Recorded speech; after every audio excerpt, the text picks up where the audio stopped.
इस वीडियो में मैं आपको intermediate second year UP board परीक्षा में प्रिस्क्राइब्ड इंग्लिश में poem the song of the free के विषय में बताने चल रहा हूँ। ये कविता स्वामी विवेकानंद द्वारा लिखी गई है।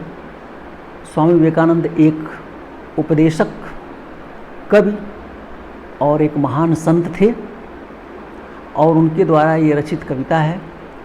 इस कविता में कवि ने आत्मा की अमरता के विषय में बात किया है कि हमारी आत्मा अमर है, हमारी शरीर नश्वर है लेकिन हमारी आत्मा अमर है। इसलिए हम कभी मरते नहीं हैं। इसलिए मृत्यु के भय से हमें कभी भी अपने लक्ष्य से अलग नहीं होना चाहिए, अपने लक्ष्य की प्राप्ति की ओर बढ़ना चाहिए। भले ही लक्ष्य प्राप्ति में हमारी मृत्यु हो जाए तो क्या, क्योंकि हमारी शरीर मरती है, हमारी आत्मा कभी नहीं मरती है। इसलिए हमें अपने लक्ष्य को प्राप्त करने के लिए निरंतर प्रयास करना चाहिए। मृत्यु के भय से हमें अपने लक्ष्य से पीछे नहीं हटना चाहिए। और इस कविता में कवि ने प्रेरित किया है, यह कविता हमें प्रेरणा देती है कि हमें अपने कर्तव्य का पालन करना चाहिए। और हमारे जीवन में बहुत सारी कठिनाइयाँ और परेशानियाँ हैं। इन कठिनाइयों और परेशानियों से हमें कभी भी हतोत्साहित नहीं होना चाहिए, हमें कभी भी अपना साहस नहीं खोना चाहिए। इसीलिए कवि ने बहुत सारे जीवों का, जानवरों का उदाहरण दिया है कि वे बेचारे घायल हो जाते हैं, परेशान हो जाते हैं, तमाम दिक्कतें होती हैं, फिर भी वे संघर्ष जारी रखते हैं। इसलिए हमें अपना संघर्ष जारी रखना चाहिए। इस कविता का यही स्ट्रगल इज लाइफ, ये भी एक मेन आइडिया है कि जीवन संघर्ष है और हमें संघर्ष करना चाहिए। अपने लक्ष्य को प्राप्त करने के लिए निरंतर प्रयास करते रहना चाहिए। देखिए कविता की लाइन देखिए। The wounded snake its hood unfurls, पहला स्टेंजा है, आप देखें। The wounded snake its hood unfurls, wounded माने घायल, स्नेक माने सांप, इट्स माने अपने, हुड माने फण को, अनफर्ल्स माने ओपन, खोल देता है। अर्थात यदि आप किसी सर्प को घायल कर दीजिए तो क्या करता है, वो अपने फण को फैला देता है, यानी बिल्कुल फन काढ़ करके, फन फैला करके आपसे युद्ध करने के लिए बिल्कुल तैयार हो जाता है। The flame stirred up doth blaze, और आग को यदि कुरेद दीजिए तो उसकी लपट क्या होती है, और प्रचंड हो जाती है, यानी उसकी लपटें और तेजी के साथ ऊपर उठने लगती हैं। The desert air resounds the calls of herd struck lions rage, और यदि आप किसी शेर को घायल कर दीजिए तो इतना तेज दहाड़ता है कि उसके दहाड़ने की आवाज़ से उसके दहाड़ने की आवाज़ की जो प्रध्वनि होती है उससे पूरा रेगिस्तान दहल जाता है, यानी रेगिस्तान तक उसकी आवाज़ पहुंच जाती है। The clouds puts fourth it's deluge strength, और बादल उस समय अपनी बाढ़ जैसी शक्ति प्रदर्शित करता है। व्हेन लाइटनिंग क्लीवेट्स इट्स ब्रेस्ट, जब बिजली इसके वक्षस्थल को फाड़ करके बाहर निकलती है, यानी बिजली जब वक्षस्थल को फाड़ करके बाहर निकलती है तो उस समय बादल अपनी बाढ़ जैसी शक्ति प्रदर्शित करता है। यानी बादल को जो है वो दर्द होता है, उसका हृदय फटा हुआ है, दर्द होता है, लेकिन फिर भी अपनी पूरी ताकत से थंडर क्लैपिंग होती है, जोर से गड़गड़ाहट होती है और प्रचंड बरसात होती है, अपनी बाढ़ जैसी शक्ति प्रदर्शित करता है।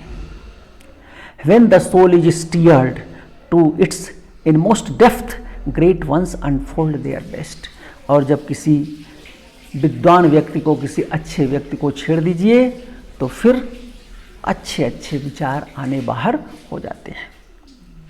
यानी कवि जो है ये दिखा रहा है कि जानवर भी अपने साहस को नहीं खोते हैं, घायल होने के बावजूद भी वे अपनी पूरी शक्ति के साथ लड़ाई करते हैं, संघर्ष के लिए तैयार रहते हैं।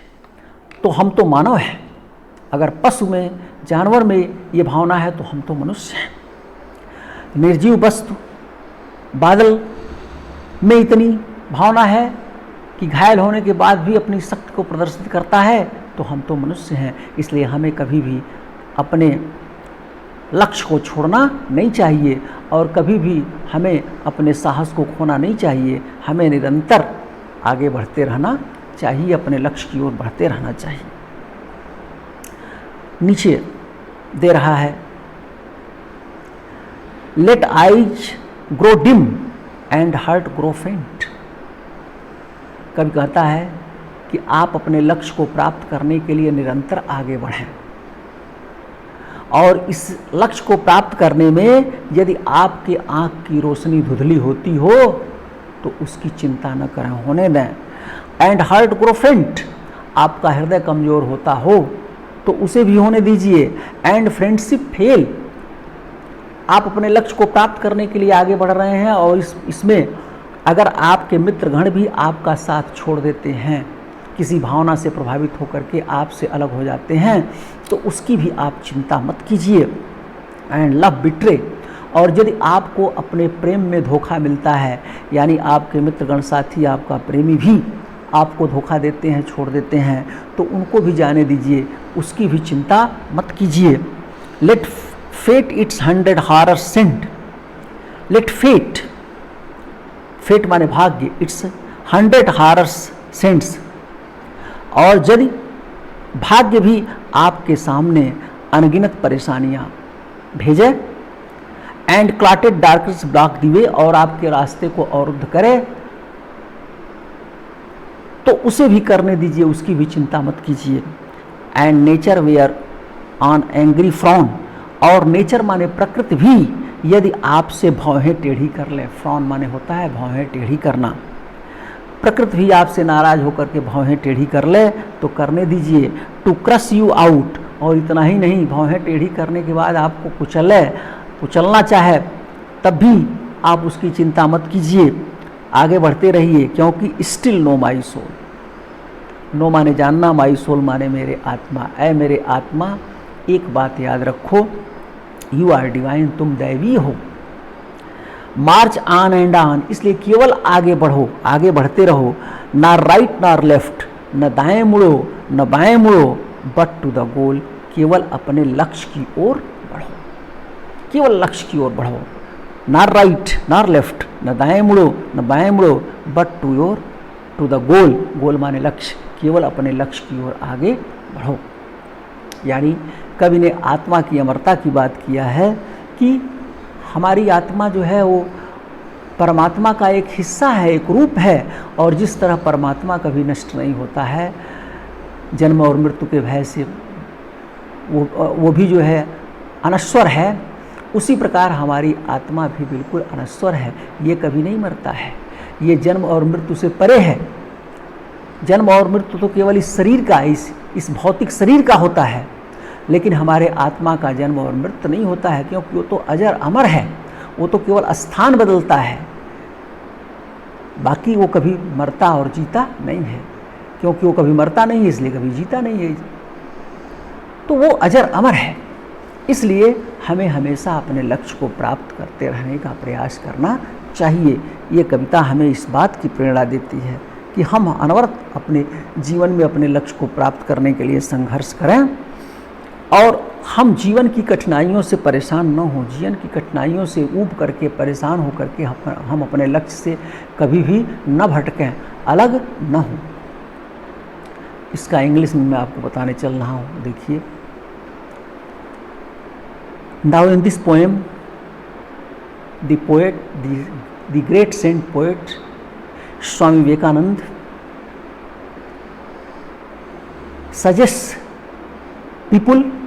suggests us that we should not lose our courage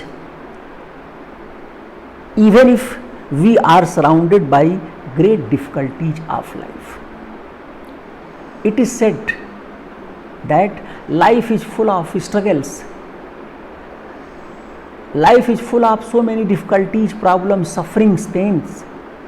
But we should face all the problems of life. We should face all the difficulties of life. And we should never leave the path of truth. And we should never leave our goal of life, our aim of life. It means this poem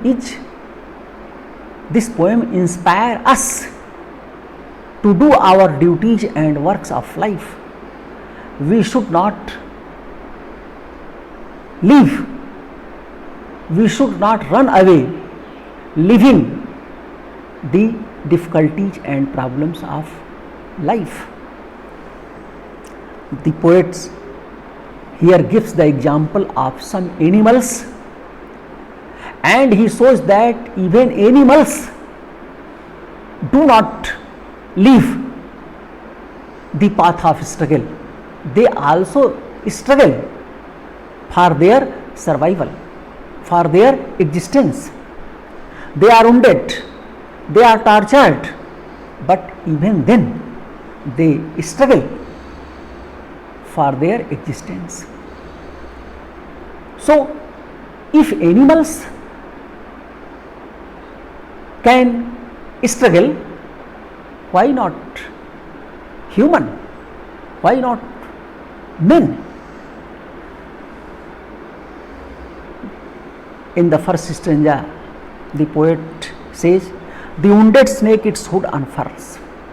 The poet says, if a snake is wounded, it opens its hood and it is ready to attack its enemy. It is ready to struggle. And if the flame is stirred, it rages higher and higher. If a lion is wounded, it roars, and the echo of its roars, the desert is also full of the roars of the lion. It also influences the air of desert. It becomes so angry, the lion becomes so angry, its rage is so increased that it roars loudly, and the desert is full of the echoes of its roars. And he also gives the example when the lightning tears, splits the breast of cloud. At that time, cloud shows deluge strength, although the cloud is wounded. But cloud is wounded, but the clouds react with full strength and result in heavy downpour. And when a great man is stirred, the soul of a great man is stirred, the great thoughts come from his heart. He gives so many lessons, moral lessons, teachings. Now, in the third stanza, the poet says, let eyes grow dim and heart grows faint. and friendship fail and love betray. The poet says that we should always try to gain the aim of life, to achieve the aim of life. And in this work, if our eyes grow dim, if we lose our eyesight, we should not worry about it. And if our heart grows, our hearts grow faint, it means our hearts become weak, we feel fainted, we should not worry about it. And if our friends leave us influenced by some emotions, they'll leave us, and our lovers also leave us, we should not worry. We should not worry about them. And if our destiny, our fate sends 100 horrors and terrors, and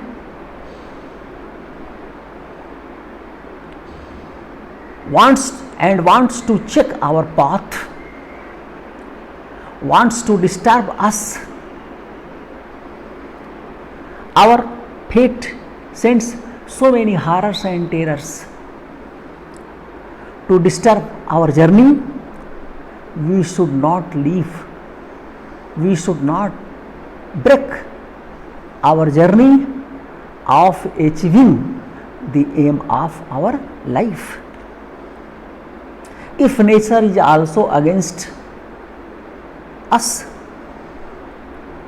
nature is also angry and against us, and nature wants to crush and to break our journey, we should not worry about it, and we should never stop. We should always remember one thing, that our soul is divine, our soul is immortal, our soul is beyond death and birth. We are not only physical body, we are divine, and so we should always march on and on. It means we should always go forward to achieve the aim of life, and we should never turn right or left. It means we should never leave the path of the aim of our life. Due to the fear of death, we should not leave the aim of our life. We should always remember it, that we never die. Only our physical bodies die, but our souls never die. And so we should always try to achieve the aim of life. We should always face the struggle of life, face the sufferings and problems of life without the fear of death. It means here again the poet inspires us, and this poem is based on the philosophy of Vedanta. This poem is based on the philosophy of Vedanta. And the poet says that this world is full of difficulties, sufferings, pain and miseries, but we should have firm faith in God, and to achieve God is the real aim of the poet. And whatever the aim of our life, whatever aim we have decided of our life, we should always try to get it, to achieve it.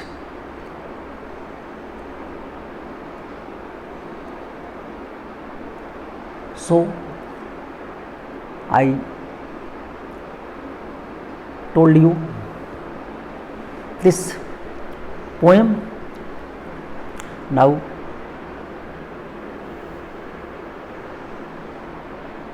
write the central idea of this poem.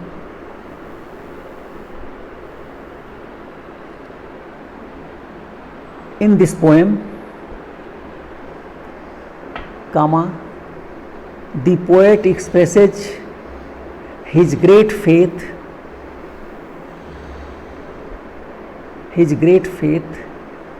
in the divine character of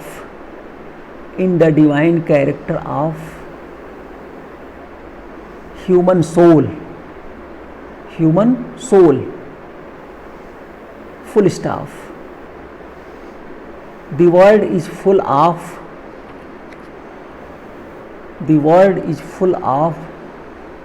pain and miseries, MISERIES, miseries या misery भी लिख सकते हैं. Troubles and difficulties, full stop.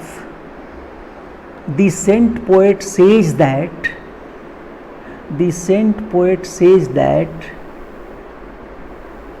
man must not afraid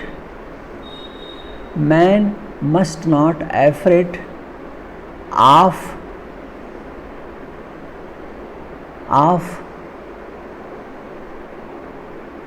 the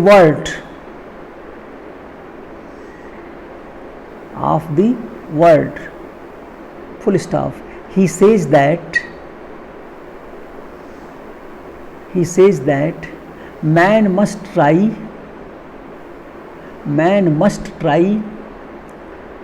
to achieve achieve the aim of his life with courage.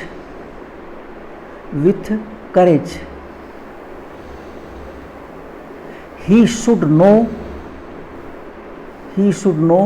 that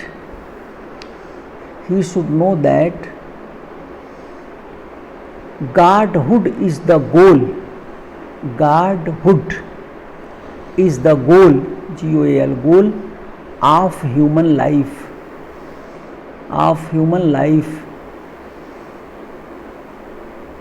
and march, march boldly towards that goal.